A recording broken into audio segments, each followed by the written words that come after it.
Well, good afternoon, everybody. Welcome to the Opinioneers, which this week at the moment is just the Opinioneer. It's just me. My colleague Stuart is not here, so we'll see how we go. If he makes it, he makes it. If he doesn't, he doesn't. So this week's topic is storytelling, and it came about last month. We were talking about planning and things like that, and I started talking about backcasting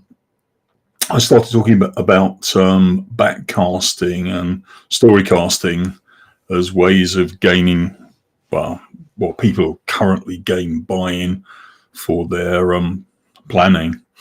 And backcasting is, as most people will know, it's when you imagine the future state and you step backwards in steps, and then obviously you've got the steps and you run forwards from here to now rather than going backwards from there. You know what I mean? Go from the future back to now, and then go forward one at a time from now into the future. But the problem there is everything ends at that future state. And the thing we started talking about or alluded to was the idea of storycasting, in the sense that your strategic planning takes the form of a story, but you start where you are and you go into the future and you just keep going. You don't stop. And everybody gets buy-in in some way. Everybody feels able to contribute to a story, no matter what you do. And in fact, if you look at groups of kids, you'll find that you start creating a story, or you invent a story with them, and they chip in with their own bits. In fact, adults do that as well, but they're not quite so keen on chipping in. And if you've got a story, people can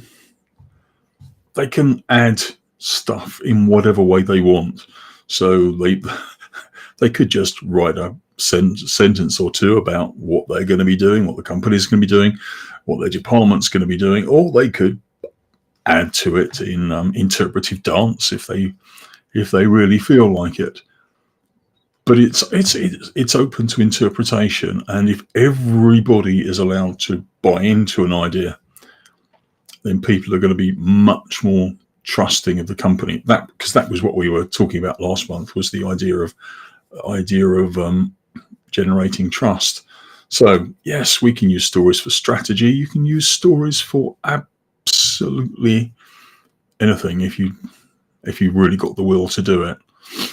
And a good example was I came across a few years ago was a regional development organisation in the Republic of Ireland, and they were developing a region, and the region was going to be developed with roads, with housing, with medical centres, shops, all the stuff you'd expect if you properly developed a region. So they produced this lovely brochure describing exactly what was there, how it all worked. But in fact, at that time, none of it was there. This was all imagining what it was going to be like. But it felt so real, and you got buy-in in that way. But stories can have a number of ways. A good example of a method of using stories that I used to use in workshops was what I called speed story writing. So if anybody is familiar with the idea of the game of consequences, you will recognize this. So what actually happens is you start off with a sheet. The story is started off for you. So in this case, I was a little bit naughty, and the scenario was you've been working late at the office. You've asked your partner to come and pick you up. They walk into the office. They're outside the slightly open door where you are, and they hear laughter coming from inside. And there's a member of the opposite sex there. So you can take that however you want. and that scenario you can change to whatever you feel like it. But then you finish off that section, and then your piece of paper, you say give to the person on your left, for argument's sake, and the next section is, and what happens next. So they write that, and then they pass that on to the person on their left, and so on. So the sections go through, what happens next, what are the consequences, what are the outcomes. There's five sections in total, and there's a meaning or moral at the end of it. So the interesting thing about this is, well, first of all, you get a really good laugh out of it. Secondly, it demonstrates to people that you can start something off, but you don't actually have to finish it. It lets people have experience of letting go of something they've actually created, and it just shows people that you can use storytelling in a slightly different way. In fact, this method of storytelling, should you want to use that, you can actually use for exploring difficult situations, harassment, bullying at work. You can use it in that way. You just have to change the scenarios and what people and how you started off, and what you expect people to do at every point in time. So the point about this is, what is storytelling going to do for us in these sort of Trumpian times? And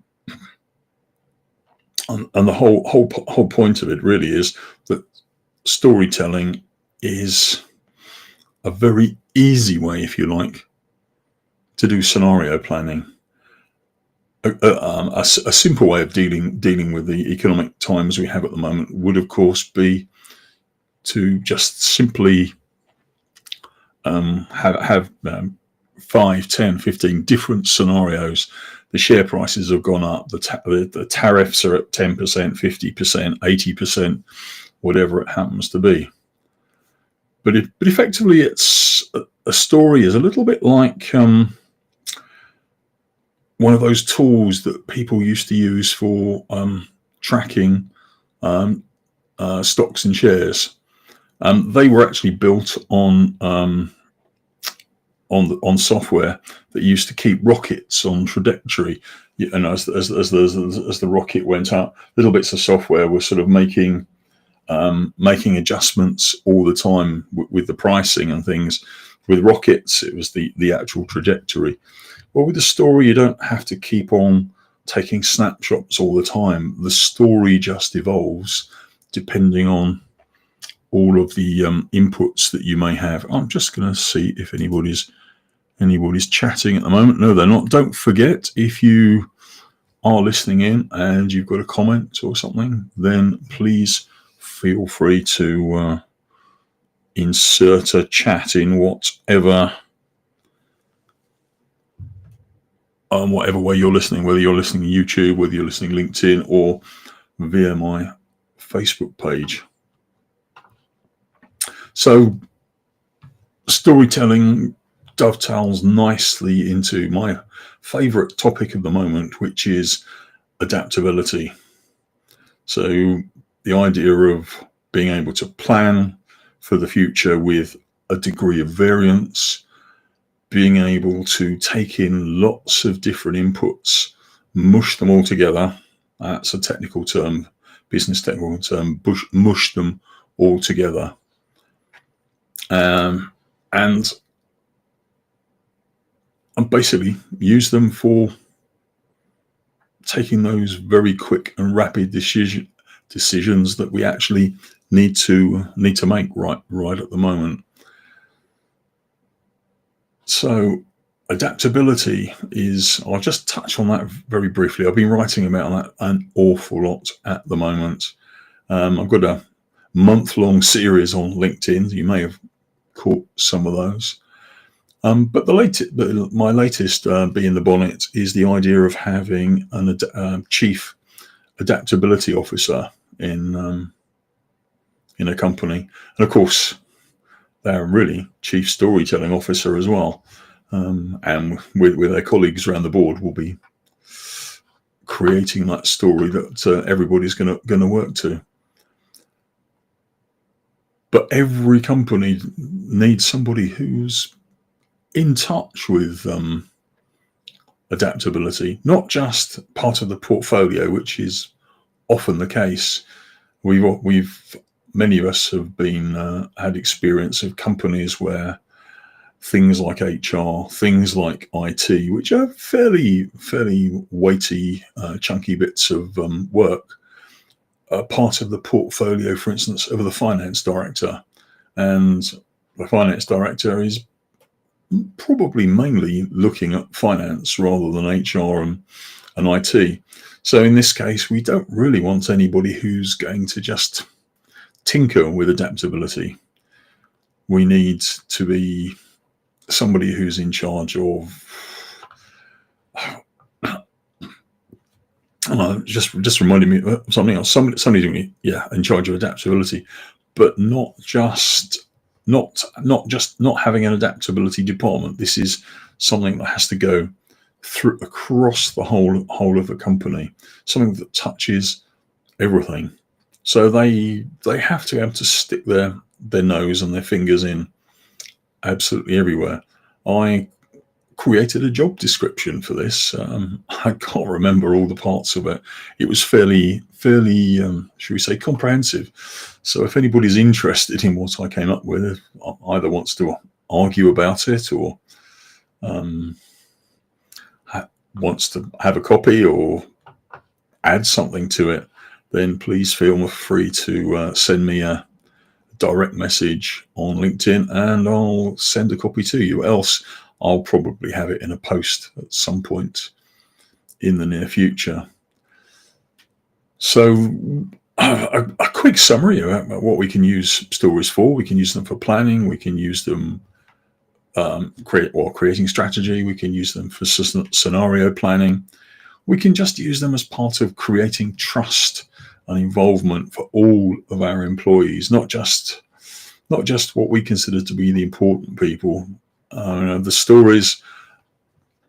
stories within companies are told by the people who work in stores, the people who work on reception, the people who open the doors. Everybody has some little bit of input, large or small. So it's going to be a little bit shorter today with only having one opinioneer, but I hope that somebody has been listening and that there are some ideas. And if you do want to get a copy of that very rough job specification for a chief adaptability officer, then please do give me a message on LinkedIn. Also, I created an adaptability diagnostic, which doesn't cost anything to do. I can give you the URL. It gives you some things to look at, things to talk about, things that might make an interesting discussion around the boardroom table. So once again, if that's of interest, then please do get in touch. Failing that, hopefully we'll be back as two opinioneers next month, and if my memory serves me right, it's the second Friday, so it's either May the 7th or May the 9th. I can't remember which. Anyway, we will see you then. Bye for now.